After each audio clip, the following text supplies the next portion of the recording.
La parole du Seigneur doit être apportée sur toutes ses formes. Et le seul canal par lequel nous avons choisi de vous apporter la parole de Dieu, c'est au travers des médias. Cette émission a un caractère aussi pédagogique, mesdames et messieurs, de vous apporter la parole de Dieu avec les éminents serviteurs de Dieu que nous avons, qui nous font honneur de venir sur ce plateau pour éclairer le peuple de Dieu de partout dans le monde. Vous êtes en Amérique, vous êtes en Europe, vous êtes en Afrique, vous êtes en Asie. Partout où vous nous suivez, mesdames et messieurs, merci pour la confiance. Ça me va droit au cœur quand je reçois vos appels, vos messages de soutien et de suggestions. Ça me fait énormément du bien. Je me sens réagadi, en fait. Et ça me donne assez de force de continuer à ce travail qui n'est pas le moindre et pas facile. Alors, pour vous qui nous avez pris pour la toute première fois, et une manière pour vous de nous soutenir, c'est de vous abonner sur notre chaîne. Ça nous fera énormément du bien. Alors, je reçois deux hommes de Dieu que vous connaissez très bien, qui viennent pour éclairer le peuple de Dieu. Parce que, comme je viens de le dire dans mon prélude, que le peuple de Dieu doit être éclairé d'une certaine façon au moyen des Écritures, parce que nous vivons, nous sommes dans une période assez cruciale. Une période, on ne sait même pas si c'est le jour ou bien c'est le soir, parce que le jour est un peu confus là. Mais le peuple de Dieu doit être éclairé. C'est pourquoi ils viennent ce soir pour apporter la parole de Dieu au peuple de Dieu. Je reçois le frère Toto, que vous connaissez bien, et le frère Yohanan, qui sont avec nous ce soir, à qui je dis, mon premier invité, bonsoir frère Toto, comment vous allez? Je vais très bien par la grâce du Seigneur, frère Gilles. Très bien, merci beaucoup, et je reçois aussi mon deuxième invité, le frère Yohanan, à qui je dis bonsoir et bienvenue frère Yohanan. Bonsoir, monsieur frère Jules. Merci de l'invitation, nous sommes là. Merci, le décor est planté, mesdames et messieurs, comme je l'ai dit. Aujourd'hui, ce soir, nous allons traiter d'un sujet, ce ne serait pas un débat parce que ce sont des frères, ils s'appellent des jumeaux en fait. Mais ils sont là pour venir éclairer la lanterne de plusieurs sur un sujet de beaucoup de controverses sur Malachie 4. Parce que certaines personnes disent que Malachie 4 a été accompli, mais non, Jean-Baptiste. Et c'est une prophétie ou encore une prophétie qui a été et est fini dans l'Ancien Testament, alors que d'autres soutiennent que cet accomplissement ou bien cette prophétie a eu un accomplissement par la suite pour les jours à venir, pour le futur. Nous allons devoir essayer un peu d'en parler avec les éminents serviteurs de Dieu sur la question. Je commencerai mon émission avec le frère Toto par rapport à Malachie 4. Vous ne trouvez pas, frère Toto, que c'est un sujet un peu de beaucoup de controverses où certaines personnes essayent de personnifier Malachie 4 en une personne, et puis vous ne trouvez pas que, comme d'autres langues disent, que Malachie 4 concerne non les nations, mais ça concerne Israël et ça prend fin dans l'Ancien Testament, un point barre. Éclairez-nous sur la question. Merci beaucoup, frère Gilles. J'aimerais de prime abord saluer les téléspectateurs qui sont à la maison, qui sont en train de nous suivre. Nous sommes ici, nous voulons que tout le monde puisse vérifier dans les Écritures. Très bien. Qu'ils prennent leur Bible. Quand nous donnons une écriture, qu'ils vérifient. La plus grande difficulté qu'a des hommes, c'est de croire à d'autres hommes. C'est ça la plus grande difficulté. La plus grande difficulté. La plus grande difficulté. Le Seigneur Jésus-Christ a dit, Élie est venu et ils l'ont traité comme ils ont voulu. Donc vous voyez que même à l'époque de Jésus-Christ, quand cette écriture était accomplie, les gens ne l'ont pas reconnu. Élie Jean-Baptiste a été traité comme les contemporains du Seigneur Jésus-Christ ou les contemporains des gens ont voulu. Ils ne l'ont pas accepté. Croyez-vous qu'aujourd'hui ça sera différent? Non, Dieu ne ramène que ce qui a été. Ça ne sera pas différent. Et même pour les apôtres, qu'ils reconnaissent que Jean-Baptiste était une portion de l'accomplissement de Malachie 4, il a fallu que le Seigneur puisse lui-même le révéler cela. Donc, ni était la révélation du Seigneur, même Pierre, Jean et les autres seraient flous. Parce que c'est le Seigneur qui leur a dit que Jean là que vous voyez est l'accomplissement de cette écriture-là. Croyez-vous qu'aujourd'hui ça sera différent? Ça ne sera pas différent. Donc, vous voyez que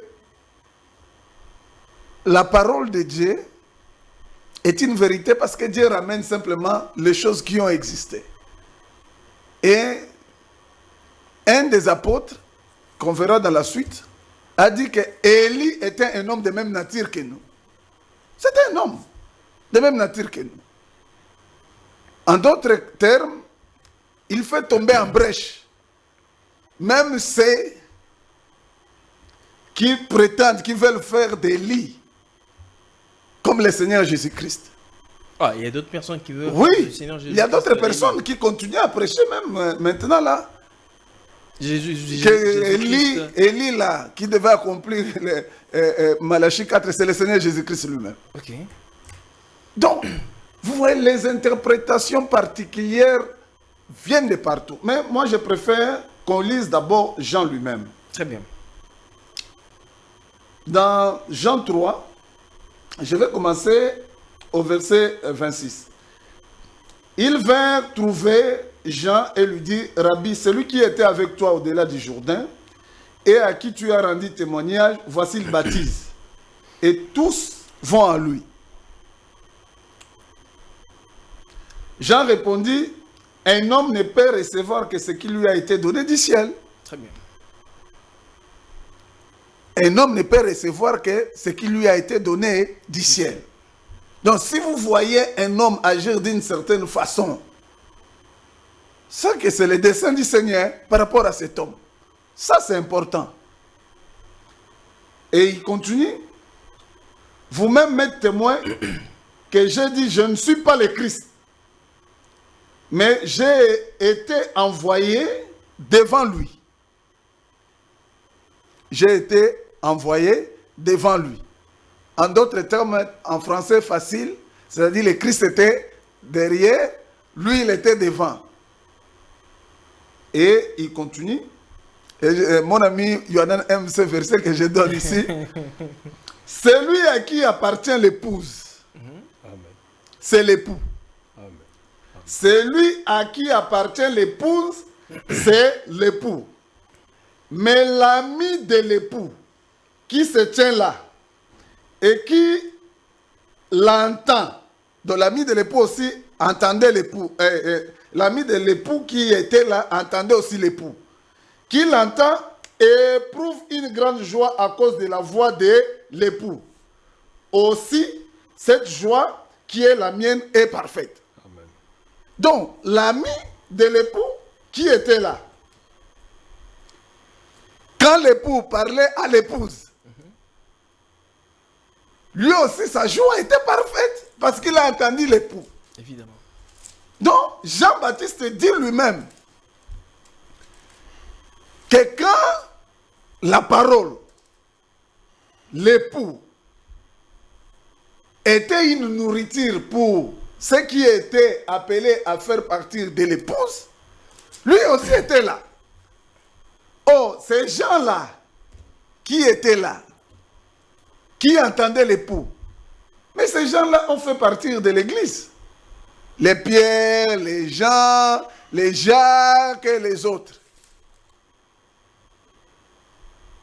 Après la Pentecôte, tout ce monde-là, c'est eux l'époux. Quand nous parlons de l'église, nous parlons ces gens-là. Et nous autres, c'est eux qui ont formé les apôtres, les disciples et autres. Donc vous voyez que tous ceux qui prêchent et qui mentent à la populace, que cette promesse ici ne concerne pas l'épouse. Donc vous dites qu'ils mentent. Ils mentent. J'ai donné l'écriture. Ils disent de fausseté. Ils disent de fausseté. Et même ne comprennent pas la parole de Dieu. et même sont des incirconcis. Et ils mentent, ceux qui viennent les écouter. C'est fort, des incirconcis. Mais ils sont des incirconcis de cœur. Ils sont incirconcis de cœur. Donc vous voyez, Jean lui-même, il entendait aussi l'époux enseigner l'épouse. Et il était content. Donc la parole était là. Et Jean aussi entendait ce que la parole enseignait à l'épouse. C'est lui-même qui le dit, ce n'est pas Frère Toto. Très bien, c'est par là que vous chutez. Donc, celui à qui appartient l'épouse, c'est l'époux. Mais l'ami de l'épouse, qui se tient là et qui l'entend, éprouve une grande joie à cause de la voix de l'époux. Aussi, cette joie qui est la mienne est parfaite. Alors, rapidement pour chuter, comme je dois laisser la main à Frère Yohanan, dans Malachie 4, maintenant je rentre là, Ok, dans Malachie 4, parce que nous sommes ici pour clarifier ce sujet. très bien. Dans Malachie 4, vous entendez, on dit, car voici le jour vient, ardent comme une fournaise, tous les hautains et tous les méchants seront comme du chaume. Les jours qui viennent les embrasera, dit l'Éternel des armées, il ne leur laissera ni racine ni rameau. Ici encore, ça contredit tous ces menteurs. On dit tous les méchants et tous les hautains seront comme du chaume. Oh, tous les méchants et tous les hautains ne sont pas qu'en Israël. Ça encore, c'est une preuve qu'ils ne comprennent rien de la parole de Dieu. Mais ce jour-là, quand il est venu, et tous les hautains, et ainsi de suite, on en a vu aussi les pharisiens qui étaient là, qui combattaient le Seigneur. Mais ils n'étaient pas D'une brûlés, certaine façon. ils n'étaient pas... les pharisiens étaient là, c'est vrai, mais est-ce que c'était tous les pharisiens qui étaient là, étaient tous les méchants et tous les hautains? Donc votre question d'ailleurs répond. Même que tous ce groupe-là de pharisiens et des sadducéens, les autres n'étaient pas tous les méchants. On dit tous les méchants et tous les hautains.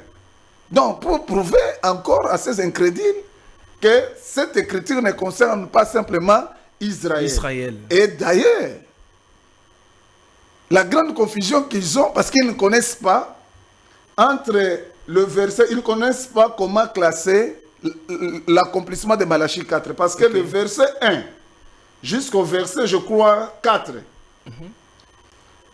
et les versets 5 et 6, si vous suivez, et ils pensent que ça s'accomplit séquentiellement.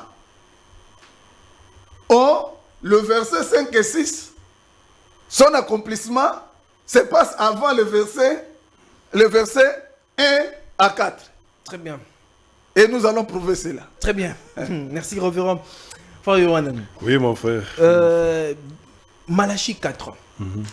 Est-ce un ministère ou une personne qui vient accomplir cette prophétie? Et cette prophétie, nous qui sommes venus aujourd'hui, parce que nous ne sommes pas de l'Ancien Testament, nous sommes venus aujourd'hui, a-t-elle de l'impact ou bien son accomplissement sur nous aujourd'hui? Doit-on observer, attendre toujours l'accomplissement de cette prophétie-là? Ou, comme on le dit autrement, c'est pour Israël et c'est déjà passé? Merci beaucoup. Je salue les téléspectateurs. J'ai beaucoup aimé l'introduction qu'a fait le frère Toto. Parce que lorsqu'il a souligné vraiment que Jean-Baptiste, lorsqu'il est venu, le témoignage des gens est très clair. Celui à qui appartient l'épouse, c'est l'époux. D'ailleurs, les gens ont été choqués de voir que les disciples, après que Jean ait présenté le Seigneur, tous les disciples allaient maintenant auprès du Seigneur. Ils sont venus faire rapport à Jean-Baptiste pour dire, mais voici l'homme à qui tu as rendu témoignage, maintenant tout souvent à lui. Mais Jean-Baptiste a dit, mais comment donc? Comment donc? Il n'est que normal que l'épouse aille à l'époux. C'était déjà le temps de l'épouse. Voilà. C'est très important. C'était déjà le temps de l'épouse. Et cela nous situe déjà très bien dans les temps où nous sommes. Parce que, j'ajoute à cela encore Marc chapitre 1er, qui dit ceci. C'est ainsi qu'a commencé la bonne nouvelle de Jésus-Christ.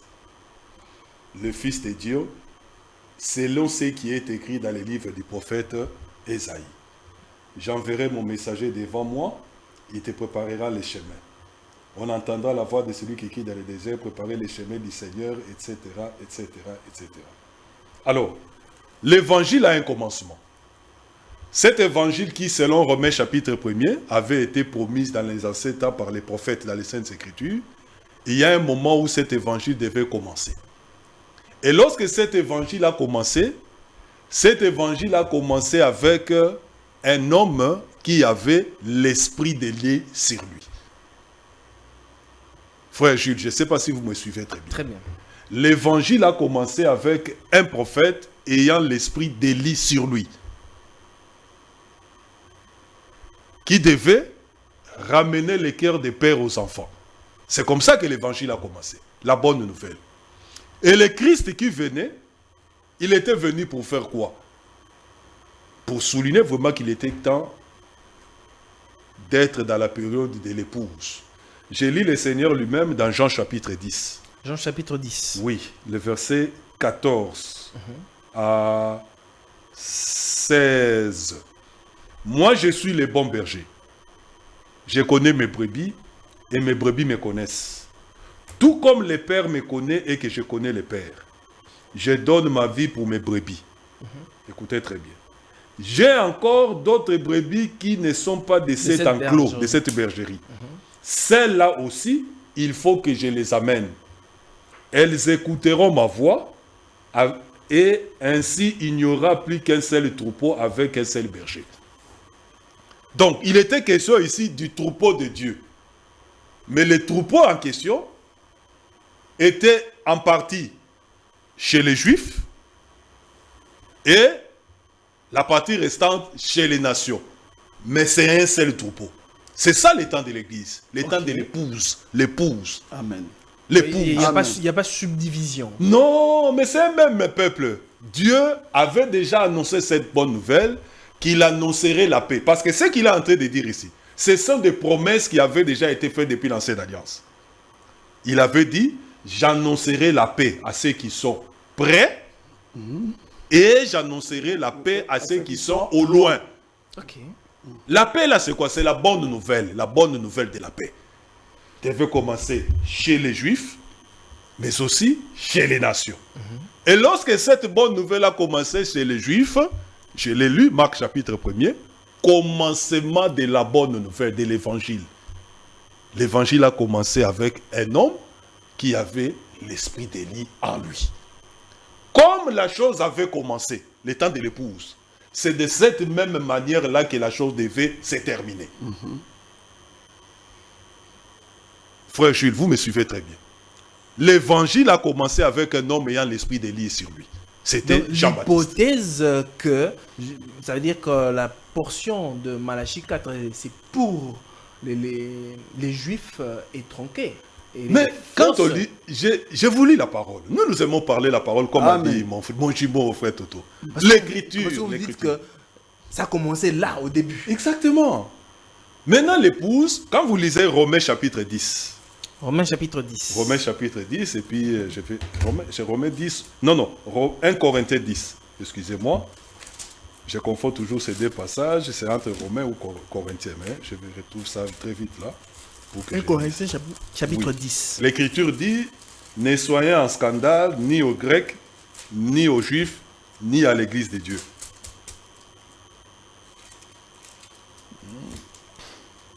Ça doit être 1 Corinthiens. Tu peux chercher. Oui.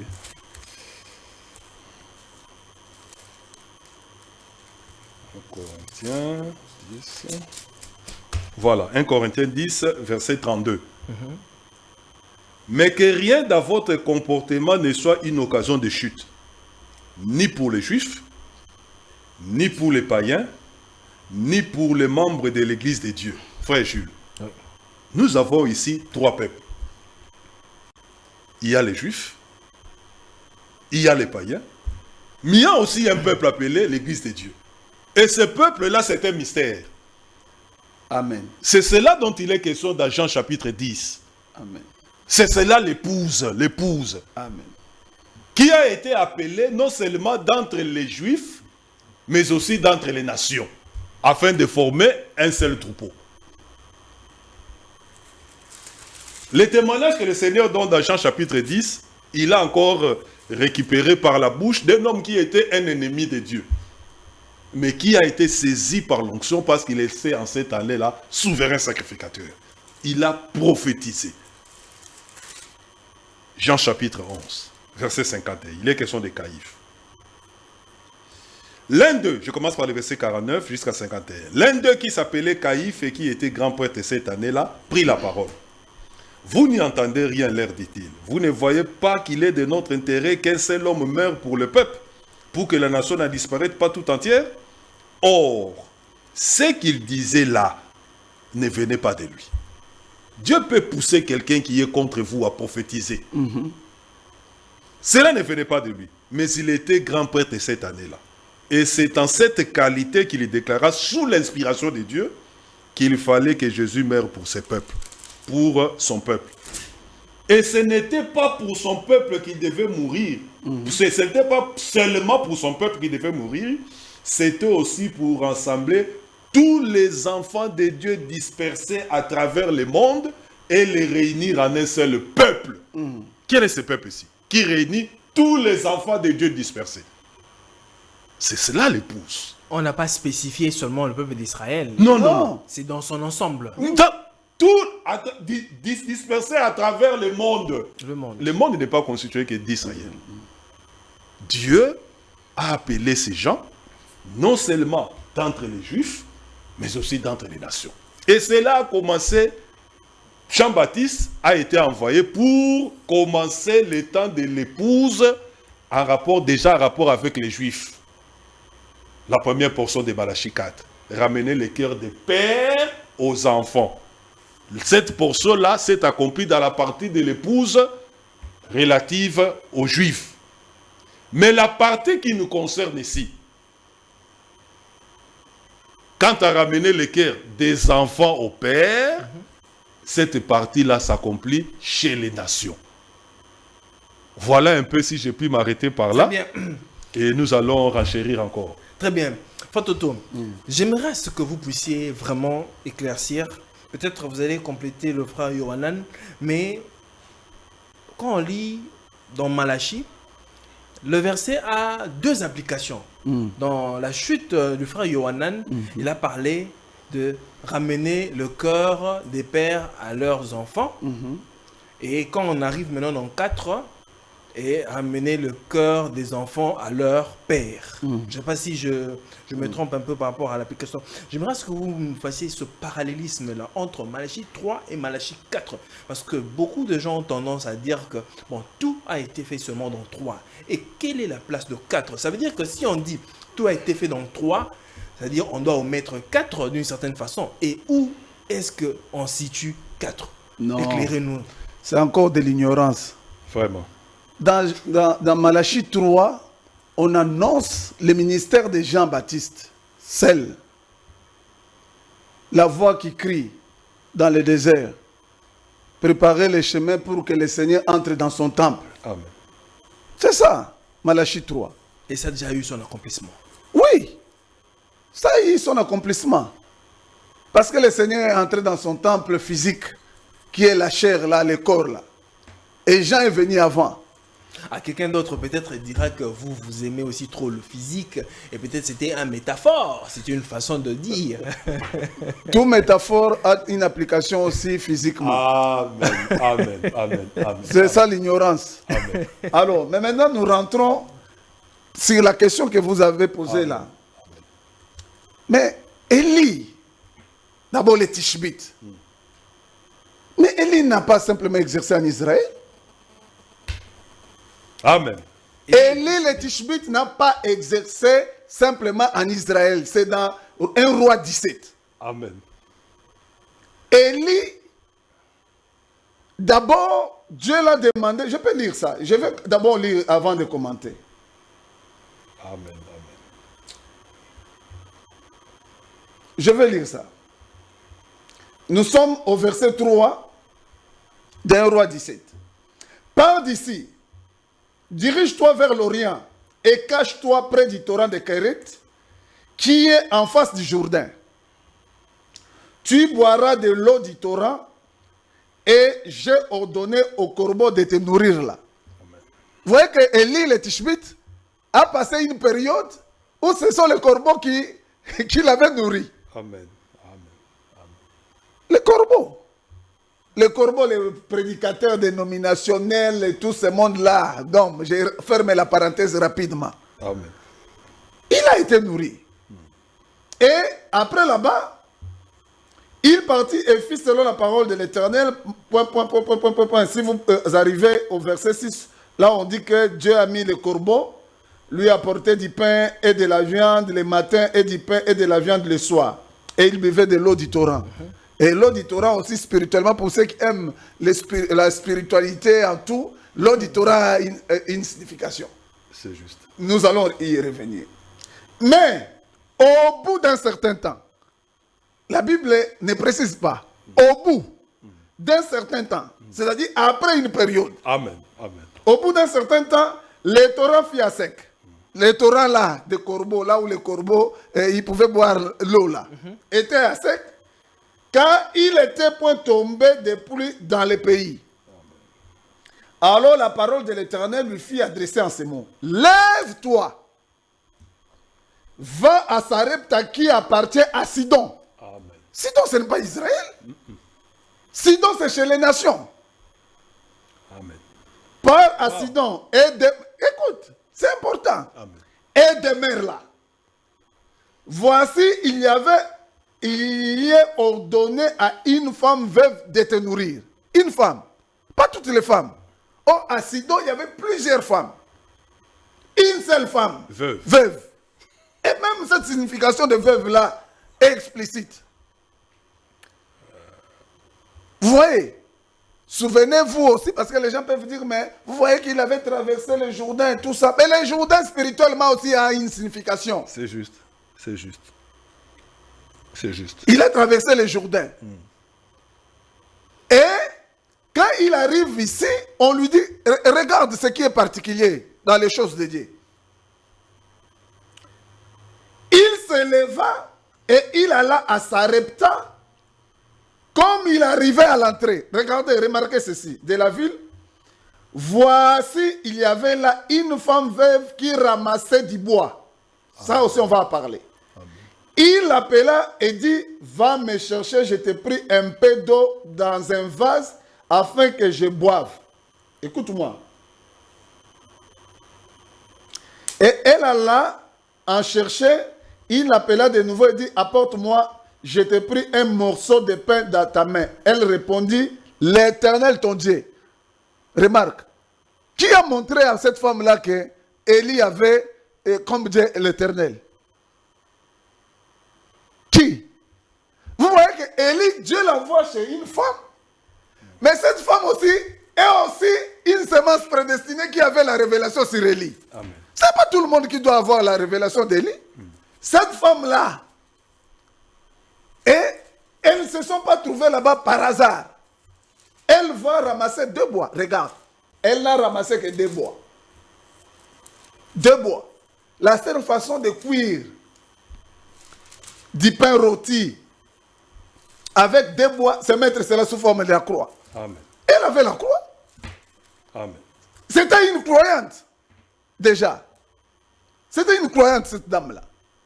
Et elle a eu la révélation d'Élie, mais Élie a eu un ainsi dit l'Éternel pour aller uniquement cette femme-là. Donc ne vous attendez pas que tout ce monde qui crie à la cité ici sur la question d'Élie puisse croire Élie. Je vous ai dit que ici, ce n'est pas tout le monde qui devait recevoir Élie. Dieu l'a envoyé que chez une femme veuve.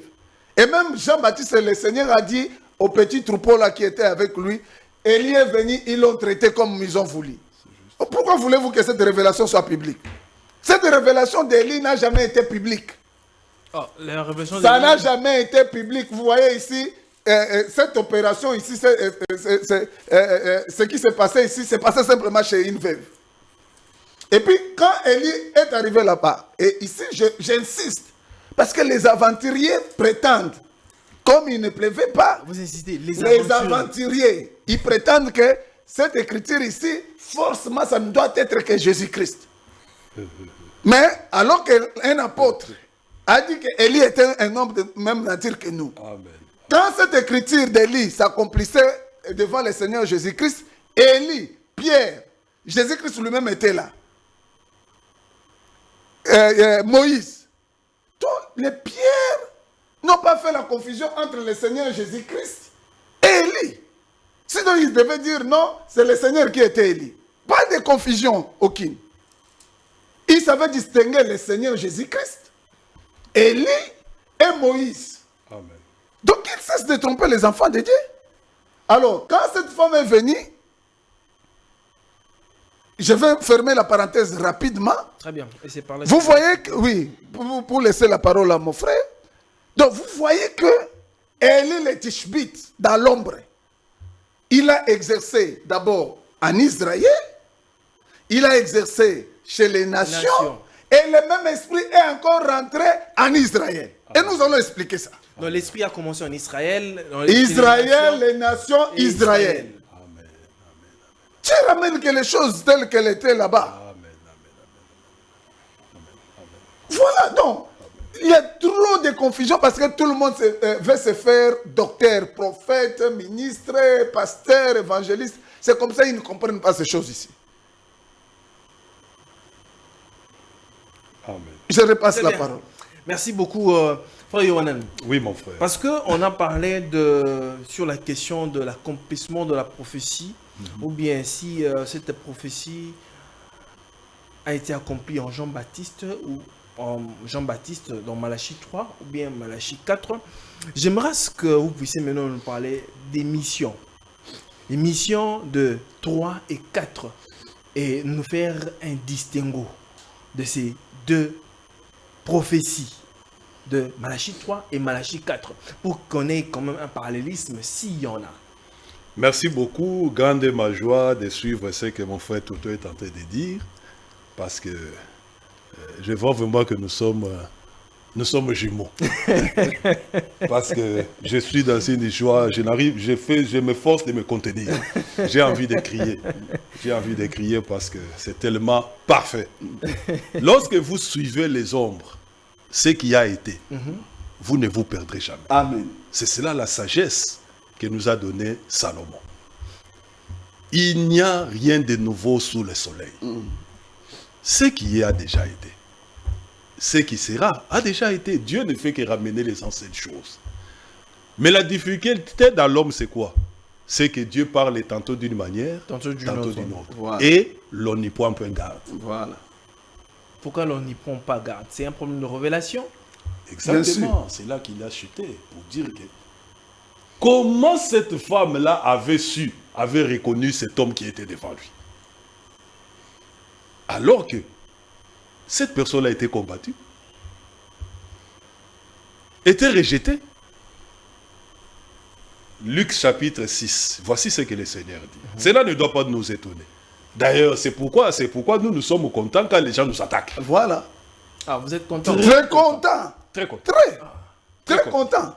Nous sommes contents, il faut qu'ils continuent à agir de la sorte. Nous sommes heureux. Pourquoi? Le Seigneur a dit ceci. Malheur à vous quand tous les hommes diront du bien de vous. Car c'est de la même manière que leurs ancêtres ont traité les faux prophètes. Les faux prophètes autrefois étaient acclamés.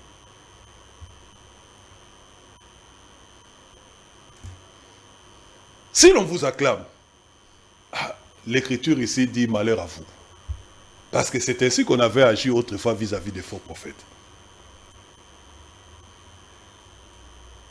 Verset 22. Heureux serez-vous quand les hommes vous haïront, vous rejetteront, vous insulteront, vous chasseront en vous accusant de toutes sortes de maux à cause du Fils de l'homme. Quand cela arrivera, réjouissez-vous et sautez de joie. Amen. C'est pourquoi nous sommes heureux. Car une magnifique récompense vous attend dans les ciels. Amen. En effet, c'est bien de la même manière que leurs ancêtres ont traité les prophètes. On les a fait rejeter. Ils n'étaient pas reconnus. Mais pourtant, le Seigneur les avait confirmés. Ils avaient la confirmation de Dieu que nul autre n'avait. Nul autre ne pouvait faire ce qu'eux faisaient. Mais ils étaient rejetés. Cela s'est encore accompli avec nous dans cette génération. Alors, je rentre pour dire que le ministère dont vous parlez, de Malachie chapitre 4, le temps de l'épouse. Parce que Malachie 4, c'est le temps de l'épouse. C'est le temps de l'épouse. C'est le temps de l'épouse. Et Malachie chapitre 3? C'est le temps de l'épouse. Malachie chapitre 3. Oui, le temps oui. de l'épouse. Oui. Et Malachie chapitre 4. C'est le temps de Oui. l'épouse. Oui. Oui, oui. Je m'explique. Je m'explique. Amen. Ça crée de controverses. Voilà. Commencement de l'évangile de Jésus-Christ. L'évangile a commencé, Marc chapitre 4, 1er, verset 1 à 3. L'évangile a commencé avec un homme ayant l'esprit d'Élie sur lui. C'était Jean-Baptiste. Et l'évangile là qui avait commencé avait autrefois été prophétisé par les saints prophètes dans l'ancienne alliance. Maintenant là, il était question de sa matérialisation. Le temps de l'épouse était là. Cela a commencé avec un homme ayant l'esprit d'Élie sur lui. Vous avez suivi, mon frère Toto, il a bien montré. Lorsque vous regardez autrefois les mouvements d'Élie, mon frère Jules, Élie avait d'abord commencé sa marche où? En Israël. Vrai ou faux? Ouais. Après avoir accompli sa marche en Israël, Élie s'est dirigé à Sarepta, à Sidon, chez une veuve. Une veuve, j'insiste, mais une veuve qui avait les deux bois. Amen. Que veut dire les deux bois? Elle avait les deux bois. Elle avait le feu. Ah, Seigneur. Elle avait un peu d'huile. D'huile. Un peu de farine. Un peu de farine. Un peu de farine. Le ministère d'Élie s'est manifesté aussi là-bas, à Sarepta, à Sidon, chez les nations. Et lorsqu'il a terminé là-bas, c'est alors qu'il est remonté d'où il était venu. Amen. En Israël. Donc il faut retrouver ces déplacements-là d'Élie. Parce que c'était des prophéties. En Israël, chez les nations, et enfin en Israël. En Israël. Jean-Baptiste, en tant qu'Élie, a œuvré en Israël. En Israël. Et la Seulement. prophétie est claire. Lui-même, Jean-Baptiste, il dit, mais c'est le temps de l'épouse. Voilà pourquoi l'épouse va à l'époux. Jean chapitre 3, le frère l'avait lu. Ça va? Mais ce Jean-Baptiste-là était qui ou il était quoi? Jean-Baptiste est là, selon Luc chapitre 1er, était l'aboutissement de la prophétie de Malachie chapitre 4 dans son volet A. Voilà. Qui était, Gabriel a dit, je lis cela, Luc chapitre 1er, le verset Luc 1er, il est dit ceci.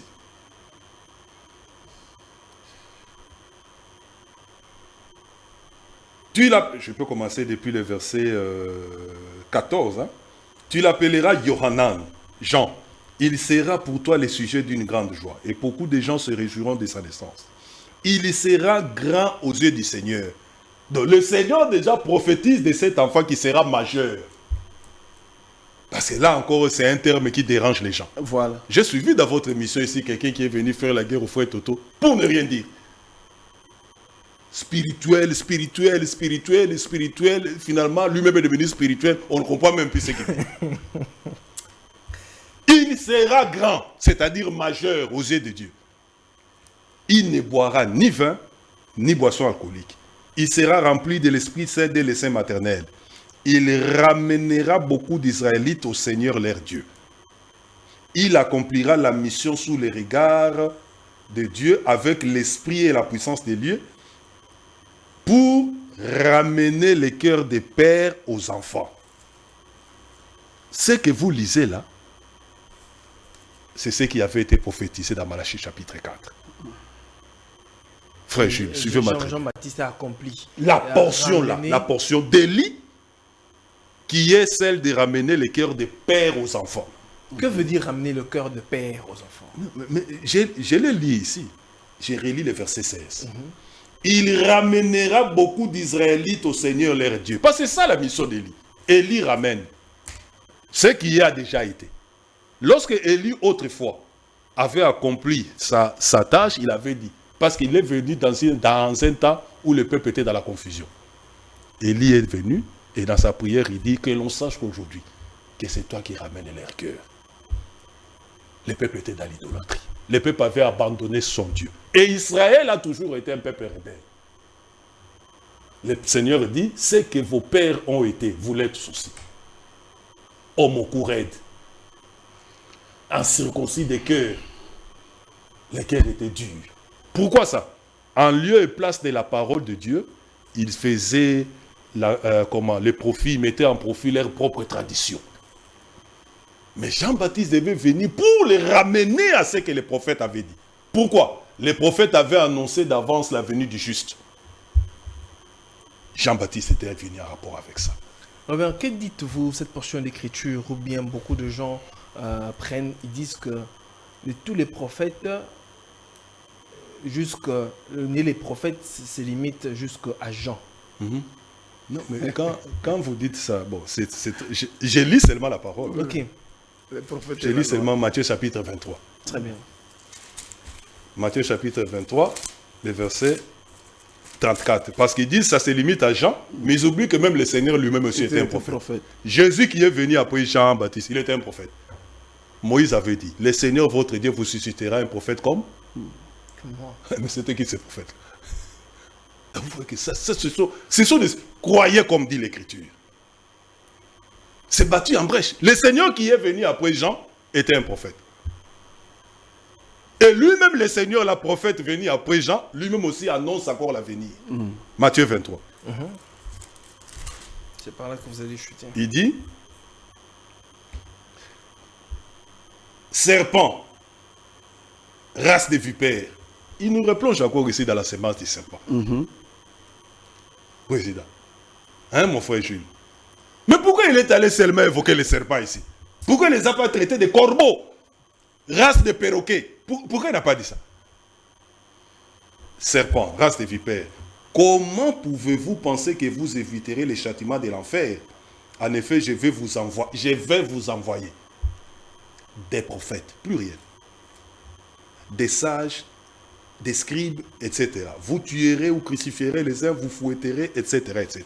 Donc il y a encore ici la promesse de la venue des prophètes.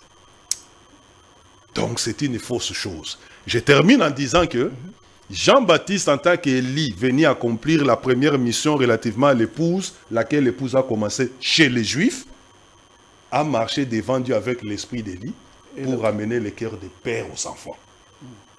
Mais la mission d'Élie ne s'arrête pas là. Élie a une mission encore à accomplir à Sarepta, à Sidon, chez cette veuve qui avait juste un peu d'huile, un peu de farine. Un peu de farine. Mais elle avait les deux bois. Très bien. Fantoto. Par la conclusion du frère Yohanan, j'aimerais que vous apportiez des éclaircissements sur ça. Parce que vous avez dit que le ministère d'Élie a commencé en Israël et le ministère est allé chez les nations et rentré encore chez les Juifs en Israël. Pour la portion 4 de Malachie, quelle est cette particularité-là pour l'épouse aujourd'hui par rapport à la portion de Malachie 4? Est-ce que l'épouse aujourd'hui va s'attendre à encore Élie le prophète? Bien sûr. Nous rentrons d'abord, nous rentrons pour comprendre très bien cela. Parce que le terme qui est employé là-bas, c'est ramener. Exactement. Jacques, qui est un apôtre du Seigneur, Amen. Amen. évoque ce terme. Amen. Amen. Parce que les gens prennent ce terme-là pour bloquer cela simplement pour Israël. Amen. Jacques, je lis, Jacques 5:20. Jacques dit ceci. Qu'il sache que celui qui ramènera un pécheur de la voie où il s'était égaré sauvera une âme de la mort et couvrira une multitude de péchés. Amen, amen. Donc même au temps de l'église, on peut ramener. Amen. Tu vois? Amen. Tu as compris, parce que tu as posé aussi, mon ami Yohanan, cette question sur ramener. Ramener, c'est-à-dire restaurer quelque chose. Parce qu'il y a Ramener une la vie. application d'en ramener. C'est là. pourquoi nous y sommes. Très bien. On ramène celui qui s'est égaré. Égaré. Qui s'est égaré? Donc pour ce temps ici, il faut aussi ramener. Bien sûr. Les égarés. Mais Jacques, Les les égarés. égarés, Oui. bien sûr. Jacques l'a dit, pour ramener les égarés vers la meilleure compréhension de la parole, le pain et de l'huile là, Amen. pour que cela ne s'épuise plus. Amen. C'est comme ça même à Sidon. Vous voyez, c'est pourquoi j'aime les Écritures. Tu peux prendre 1 roi 17, Yohanan. Là où il a prononcé la parole. Élie, quand il arrive, regarde, cette femme-là avait son fils, prêt à mourir. Ramené ici, c'est-à-dire on prononce la parole pour que la mort disparaisse, la mort qui se pointait à l'horizon. Et il a prononcé la parole sur l'huile et la farine afin que cela ne s'épuise pas jusqu'à ce que la pluie va tomber. Et là, sur cette question de pluie, parce que je sais que les aventuriers aussi s'appuient sur ça. Les aventuriers, oui, il y a un groupe d'aventuriers qui s'appuient sur cette histoire de pluie pour dire, ah, vous ne voyez pas que la pluie était fermée, cela signifie que c'est le Seigneur Jésus-Christ, parce que nous allons aussi y revenir. Amen. Très bien. Frère, Alors, vous allez lire? Oui, tu peux lire. Il lui répondit, donne-moi ton fils. Il le prit dans ses bras, dans les bras de sa mère, le porta dans la chambre haute où il logeait et il l'étendit sur le lit. Puis Non, ce n'est pas ça. C'est 1 roi 17. Un roi Là où il prononce la parole sur le pain et l'huile. Ah, ok. Ok. Attends. Ok. Élie reprit, sois sans crainte, reprit, fais ce que tu as dit, Amen. seulement prépare-moi d'abord avec ce que tu as. Une Amen. petite miche de pain et apporte-la moi. Ensuite, tu en feras pour toi et pour ton fils, car voici ce que déclare l'Éternel, le Dieu d'Israël. Le pot de farine ne se videra pas, et la jarre d'huile non plus, jusqu'au jour où Yahweh fera pleuvoir sur le pays. Tu as vu? Donc, Élie a prononcé la parole sur le pain et l'huile. Ce n'est pas Élie qui a mené le pain et l'huile. Non. L'huile était là. L'huile était là. Lui, simplement, il a prononcé la parole pour que l'huile ne s'épuise pas et que cette femme-là soit ramenée. C'est-à-dire qu'elle ne meure plus. Parce que la femme-là était désespérée, elle devait mourir. C'est ça ramener. C'est ça ramener. Mais l'huile et le pain étaient toujours là. C'est comme ça les gens qui disent non, l'église, machin. Nous reviendrons. L'église ne peut pas tomber, tout ça. Mais qui vous a dit que le tomber dont on parle ici, c'est l'église corps de Christ, l'épouse, qui doit tomber? Et il fait mention de qui alors? Et cette précision est détail. Et nous allons y revenir. Parce que l'église œuvre finie ou œuvre achevée, c'est cette église-là qui est inébranlable et sans tâche, ni rien de semblable. Cette épouse-là, même Dieu sort les gens dans leurs organisations pour les amener là-bas. C'est ça ramener. Ces organisations qu'on appelle aussi églises. Ramener le cœur des enfants vers le Père. Bien sûr, nous avons montré Jacques. Jacques, un apôtre. Ça, c'était déjà au temps de l'église. Donc ça veut dire que si cette deuxième portion doit s'accomplir, le temps dans lequel nous sommes est un temps corrompu. Et que les Bien gens sûr. doivent être ramenés vers Christ. Bien parce sûr. qu'ils étaient égarés. Bien sûr, nous sommes au temps d'un prophète. Le Seigneur a dit que ce qui arriva au temps de Noé arrivera de même au temps du Fils de l'homme. Mais au temps de Noé, avant même que Noé comme prophète se manifeste, il y avait un septième prophète, un septième depuis Adam, Amen. qui s'était manifesté. Il y a un septième, c'est un prophète aussi, c'est un autre véritable apôtre qui le dit, Amen. qui a jugé cette génération-là par sa prophétie.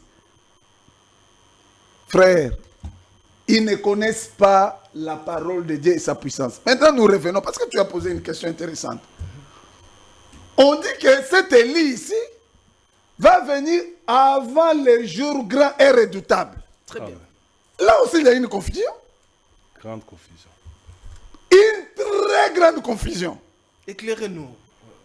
Maintenant, un groupe d'aventuriers, et comme ils sentent que s'ils positionnent le débit de ces jours grands et redoutables au départ de l'épouse, c'est-à-dire ils doivent reconnaître ce que nous sommes en train d'enseigner ici. Alors, et ils vont positionner juste dans les jours de l'Éternel là-bas à la guerre d'Armageddon.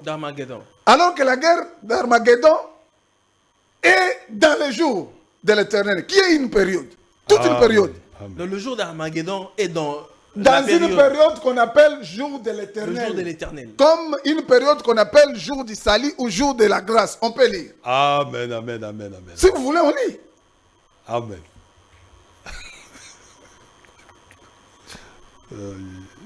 Je vais lire. On a parlé le jour de l'Éternel ou jour de la colère. Ésaïe appelle ça aussi jour, année de représailles. Je vais lire Ésaïe 34, 48, 8, 34, 8. Ésaïe 34, 8. Car c'est un jour de vengeance pour l'Éternel, une année de représailles pour la cause de Sion. Amen. Amen. Donc cette période-là, qu'on appelle le jour de l'Éternel, c'est une année aussi. Hein? Vous voyez, quand Dieu publie, par la bouche d'Ésaïe d'abord, confirmé plus tard par le Seigneur, dans Ésaïe 61, 2, il a parlé des années. Pour publier une année de grâce de l'Éternel et un jour de vengeance de notre Dieu pour consoler tous les affligés. Tu vois le tout ici, que vous avez vu dans Malachie 4. Pour consoler tous les affligés. Tous les méchants, tous les hautains autres. Donc, vous voyez que le jour de l'Éternel dont on parle, c'est une période. Mais ça commence où? Parce que lors de la première venue, dans l'I 4, quand le Seigneur prend le rouleau, il annonce le jour du salut ou l'année de la grâce. Et il ferme le rouleau. Il ne parle pas de cette année de vengeance-là, ou cette année de représailles, ou jour de l'Éternel. Mais les incrédules prédicateurs mentent les gens. Non! C'est Armageddon. Mais quand on les explique, ou on les pose la question, bon, expliquez-nous. Si c'est Armageddon, les Déouins vont venir, parce que les Déouins maintenant viennent quand? Après Armageddon ou avant? Ils se perdent. Pourquoi? Ils se perdent. Pourquoi? Parce que le soleil qui marque le jour, le début d'un jour, le soleil là qui va se lever va venir avec ses ailes, deux ailes. Amen. Amen. Oh. Oui. Quand le soleil se lève, on voit deux ailes. Amen. Élie et Moïse. Amen. Amen. Mais maintenant, quand vous mettez ça en Armageddon, c'est-à-dire vous dites que le soleil se lève d'abord. Et Élie et Moïse. Les deux ailes viennent d'abord et le soleil va venir après. Confusion. Élie et Moïse font partie du jour du Seigneur. Ils viendront au jour de la colère là. Exactement. Parce qu'ils vont exercer pendant le temps de la colère. Exactement. Élie et Moïse vont exercer là-bas les deux oins. Apocalypse 11. Amen. C'est comme ça qu'ils ne comprennent pas aussi les trompettes et les sceaux. Une grande confusion. Donc, mon ami Yohanan va compléter. Frère Yohanan. Oui. Parce que quand on parle dans Malachie, on parle de... Nous sommes dans la mission, mais le fait Toto a relevé par rapport au jour du Seigneur, parce que avant que le jour de l'Éternel n'arrive, ce grand jour est redoutable. Ce grand jour redoutable fait partie du jour du Seigneur. À ce moment-là, l'enlèvement a déjà eu lieu, ou nous sommes avant l'enlèvement. C'est pour préparer l'épouse pour ce grand jour redoutable, ou comment éclairez-nous un peu ça? C'est un peu, voilà, Merci c'est pas beaucoup, très clair. mon frère Jules. Je reviens un peu en arrière avant de prendre ce que vous avez dit. Très bien. Élie Jean-Baptiste devait ramener les cœurs des pères aux enfants. Jacques chapitre 5 verset 20 vous a très bien montré que on ne ramène pas les cœurs de celui qui est dans la vérité. Amen. Non. Frère Jules, on ramène celui qui s'est égaré. Amen. Jésus lui-même aussi a dit dans Matthieu, je crois, 15. Il dit, lorsque ce peuple s'approche de moi, c'est des lèvres, mais son cœur Est éloigné. est éloigné. Est éloigné de Dieu. Le cœur de ce peuple d'Israël était loin de Dieu. Mais on devait les ramener à Dieu, à ce que la parole avait dit. Voilà, il est dit de Jean-Baptiste, en tant qu'Élie, accomplissant le volet A, il ramènera le cœur des pères aux enfants. Autrement dit, partant du principe que ce sont les gens qui se sont égarés qu'on ramène, entre les pères et les enfants, dans le volet A, qui était dans le vrai, qui était dans le faux. Les pères étaient dans le faux, ils étaient égarés. Voilà pourquoi on doit les ramener. Il ramènera le cœur des pères aux enfants, et on explique ça dans la continuité. Des rebelles à la sagesse des justes. Voilà. Les pères, là, sont les rebelles, qui doivent être ramenés à la sagesse des justes, qui sont les enfants. Ça, c'est le volet A de Malachie 4. Le volet B, Très bien. qui s'accomplit à la fin du temps de l'épouse. Lui, il doit ramener le cœur des enfants au père. Autrement dit, ce sont les enfants qui se sont égarés. On doit maintenant les ramener à ce que les pères avaient. Je vous lis un passage. L'apôtre Paul, qui était un vrai prophète, un apôtre véritable.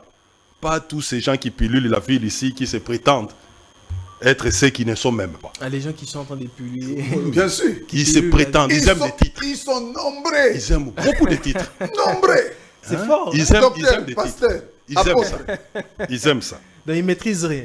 Mais ne sais pas s'il parle contrairement à l'écriture. Voici ce que l'apôtre Paul dit. Mais l'Esprit dit expressément, autrement dit, ainsi dit le Seigneur. Amen. Dans les derniers. Dans les derniers temps, quelques-uns abandonneront la foi. S'il vous plaît. On va abandonner la foi. Il annonce cela. L'abandon de la foi. Mais l'abandon de la foi, là, sera constaté dans les chefs de qui? Frère Jules. Ici, j'ai lu 1 Timothée chapitre 4, verset 1er. J'ai lu le même apôtre, maintenant dans sa deuxième lettre qu'il écrit au même Timothée. 2 Timothée chapitre 3, le verset 1 à... Vous pouvez descendre jusqu'à bas, je vais m'arrêter au verset 2. Sache que dans les derniers jours, il y aura des temps difficiles. Car les hommes seront égoïstes, amis de l'argent, fanfarons, hautains, blasphémateurs, écoutez très bien, rebelles à leurs parents. Frère Jules. Dans sa première épître, il a dit, ils abandonneront la foi. Ici, il dit, ils seront rebelles à leurs parents. C'est-à-dire qu'ils sont des enfants. Par rapport à ces parents-là. Les enfants seront rebelles aux parents. Mais qui sont ces parents-là? Et on doit les ramener à cela. On doit les ramener à la vraie chose. C'est cela la nécessité du volet 2 de cette écriture qui montre qu'il doit y avoir une restauration avant la venue du Seigneur. Il y avait une question que vous m'aviez posée, je préfère descendre par là. Si vous pouvez me la rappeler. Non, c'était par rapport au volet de ramener. Ramener le cœur des enfants à leur père. Ok. Ce volet-là, qui n'a pas été accompli par Jean, devait être accompli par un homme, un prophète, qui serait grand devant les seigneurs, qui devait avoir l'esprit d'Élie comme Jean-Baptiste autrefois, avec un travail, cette fois lui, de ramener le cœur des enfants rebelles à la foi qui avait été établie par les pères du commencement. Lesquels pères étaient les enfants autrefois. Les enfants d'hier, les pierres, tous les restes et tout cela, au cours du temps, ils sont devenus des pères et nous ont engendrés. Voilà. Nous, par rapport à eux, nous sommes les enfants. Alors, une précision, c'était aussi par rapport au jour du Seigneur. Ok. Les jours du Seigneur, merci beaucoup. Les fois Toto avait déjà... Le jour du Seigneur, c'est toute une période. C'est ça, c'est qui complique les gens. C'est toute une période, mais c'est...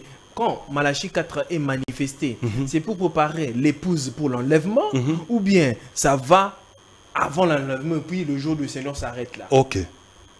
Les jours de l'Éternel, c'est le jour où le Seigneur viendra rétribuer les siens et il rendra à chacun selon ce que sera son œuvre. Amen. Nous avions dit, j'avais lu dans 1 Corinthiens 10, verset 32, qu'il y a 3 peuples sur la terre, frère Jules. Il y a les Juifs, il y a les païens, il y a l'Église. Tous ces 3 peuples-là ont un rendez-vous avec le Seigneur en son jour. Frère Jules, les païens ont un rendez-vous avec le Seigneur en son jour. Israël a un rendez-vous avec le Seigneur en son jour. L'Église a un rendez-vous avec le Seigneur en son jour. Le jour où le Seigneur doit venir exécuter son jugement, tous ces 3 peuples-là, chacun recevra ce que lui auront valu ses actes. Malachie chapitre 4 dit, je vous enverrai Élie avant les jours de l'Éternel, n'est-ce pas? Cette prophétie qui est déjà interprétée dans l'Écriture, les apôtres l'ont vue sur la montagne. Ils étaient avec le Seigneur. Quelques-uns de ceux qui sont ici ne mourront pas qui n'aient vu le Seigneur. Ça va? 6 jours après, environ 8 jours. Très significatif, frère Jules. 6 jours après, environ 8 jours. Très significatif. Les jours viendront, on parlera de ça. Qu'est-ce qu'ils voient? Ils voient le Seigneur transfiguré. Et aussitôt que le Seigneur est transfiguré, c'est-à-dire, il rêvait, il se lève comme le soleil, on voit Moïse et Élie qui sortent. Les 3 qui étaient là ayant vu cela posent la question. Pourquoi les scribes disent-ils qu'Élie doit venir préalablement à ça? Or, selon l'Écriture, Élie devait venir avant les jours de l'Éternel. Donc les apôtres avaient confirmé avoir vu les jours de l'Éternel. Effectivement, quand vous lisez Apocalypse chapitre 1er, le verset 10, lorsque Jean également fut ravi en esprit au jour du Seigneur, qui est le jour de l'Éternel, il a vu le Seigneur dans sa forme comme étant le soleil. Donc leur vision était correcte. Maintenant, ils ont vu Moïse et Élie à ses côtés. Et j'ai dit ici que ces jours-là concernent les 3 peuples. Et Israël doit recevoir Moïse et Élie. Les nations recevront, ils seront châtiés par Moïse et Élie. Alors que pendant ce moment, Israël sera en train de recevoir son expiation. Amen. Amen. Maintenant, l'Église ne recevra-t-il pas aussi Moïse et Élie? Mais comment ça, il les recevra? Mais qui sont Moïse et Élie pour l'Église? Qui sont-ils? Moïse symbolisait les morts en Christ. Amen. Et Élie? Élie représentait les saints vivants. Amen. Voilà. Lorsque vous lisez là-bas, on dit qu'ils étaient à Paris dans la gloire. Ça, c'est une compréhension personnelle. C'est l'Écriture. C'est l'Écriture. Pierre, qui était l'une des personnes qui était là, a dit, lorsque moi je vous parle de la venue du Seigneur, 2 Pierre chapitre 1, ce n'est pas par des fables. Mais c'est parce que j'ai été témoin lorsque nous étions avec lui sur la Sainte Montagne. Et nous tenons pour d'autant plus certaine la parole des prophètes. Amen. À laquelle vous faites bien de prêter attention comme à une lampe qui brille dans un lieu obscur jusqu'à ce que le jour arrive à apparaître. Ça, ce sont les vrais apôtres. Ça, c'est l'Écriture. Très bien. Vous avez chuté par là. Je chute par là, je laisserai le temps au frère Toto de conclure parce que... Très bien. Nous sommes carrément arrivés à terme de notre émission. Il y a beaucoup de choses à dire, mais la télé, c'est le temps. Nous sommes obligés de conclure ici et de revenir prochainement. Alors, on ne peut pas finir quand même en bonté. S'il vous plaît, Kim, le frère Toto va chuter et puis on conclut. Frère Toto, vous avez la parole, vous concluez. Vous avez suivi comment le dire. Je ne sais pas si vous allez compléter encore le frère Yohanan en tout ce qu'il a dit par rapport au jour du Seigneur, ce grand jour et redoutable, parce que beaucoup de gens font un peu de confusion par rapport à ça. Oui. Alors nous aimerions, parce que nous avons dit que c'est une émission d'éclaircissement sur tous ces points sombres. Éclairez-nous. Nous lisons les Écritures. Très bien. Mais je reviendrai quand même sur ce que Yohanan, il est humble. Il ne veut pas parler 6 jours après et 8 jours environ. Mais si tu vois là, ça veut dire quoi? 8 jours environ. 7. 7 est là. Amen. Amen. Les gens ne voient pas 7. Il y a un 7 là. Amen. 6 jours après, 8 jours environ. 7 est là. Amen. Amen. Il n'a pas voulu dire ça aux aveugles qui sont là, qui prétendent être des docteurs. Mais nous y reviendrons. Amen. Mais je vais lire. Je vais lire quand même par rapport à ce que tu as posé comme question. Ésaïe 26, 20. Amen, amen. Va mon peuple, entre dans ta chambre et ferme la porte derrière toi. Cache-toi pour quelques instants jusqu'à ce que la colère soit passée. Amen. Ça, c'est le début. Amen. Donc, avant que le jour de l'Éternel là ne commence, Il y a un peuple qui sera mis à l'abri. Ou là, un peuple qui sera mis à l'abri. Voudrais-je dire. Mais c'est l'épouse. C'est l'église. Donc, les jours-là de l'éternel ne va pas commencer à Armageddon. Armageddon fait partie de cette période-là. C'est un point de ces C'est un jours-là. point de ce jour-là. Parmi tant d'autres. Parmi tant d'autres, il y en a plusieurs. Wow. D'ailleurs, nous aurons le temps d'expliquer. Mais avant que ce jour-là ne commence, on dit que Élie doit venir. Amen. Donc, si quelqu'un prêche autre chose, il est antichrist. Vraiment. Et David, un autre prophète, parce que je vais citer là, comme David, parce qu'il a parlé de soleil ici. Il dit, et le soleil semblable à un époux qui sort de sa chambre, se lance dans la carrière avec la joie d'un héros. Amen. Un héros, si tu lis les sages, il dit que les lions, c'est l'héros des animaux. Donc l'époux va sortir comme un lion. Amen. Amen. Amen. Cette venue-là, c'est la venue du Seigneur comme un lion. Amen. Mais il se lève comme un soleil. Tu vois le soleil ici. Le soleil que vous avez vu là dans Malachie 4D. Le soleil de justice. L'époux de Les la lune. lions. L'époux de la lune. L'époux de la ligne. Donc frère, les gens doivent s'humilier devant la parole du Seigneur. Amen. Amen. Les enseignements véritables des prophètes et des apôtres, dont le Christ est la pierre angulaire, c'est ce que nous les rapportons. Amen. Amen. Ici, nous ne venons pas vendre un homme. Non, non, non. Ça, c'est leur discours. Mais nous venons les ramener à la parole. Amen. Amen. À croire, comme Paul a dit, il croit à tout ce qu'a écrit les prophètes et les apôtres. Sans retrancher, rien. Nous les ramenons. Voilà.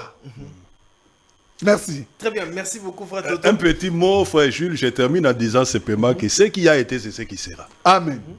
Autrefois, ceux qui avaient rejeté le ministère béni de cet homme grand aux yeux du Seigneur, qui était Jean-Baptiste, l'Écriture dit, ils avaient rendu nul à leur égard les desseins de Dieu. Amen. C'est Dieu ne écrit comme change pas. Lorsque Dieu vous envoie un messager, si vous le rejetez, vous vous êtes exclu vous-même de l'économie de Dieu. Merci beaucoup. Donc vous êtes exclu du salut. Mais vous êtes exclu Mais de l'économie. le Seigneur Jésus-Christ dit dans Jean 13, 20, celui qui reçoit, celui que j'ai envoyé me reçoit. Là où je suis, là sera mon serviteur. Celui qui rejette, celui que le Seigneur a envoyé, a rejeté le Seigneur. Peu importe, tu peux beau crier, Allez faire 40 jours à gênant. gêner, Tu tout perds ça. ton temps. Tu perds ton temps. Tu as rejeté le Seigneur qui t'a envoyé. Même toi, si c'est le Seigneur qui t'a envoyé, on te rejette. On rejette le On Seigneur. rejette le Seigneur. On rejette le Seigneur. C'est fort. Mesdames et messieurs, c'en est fini pour ce numéro.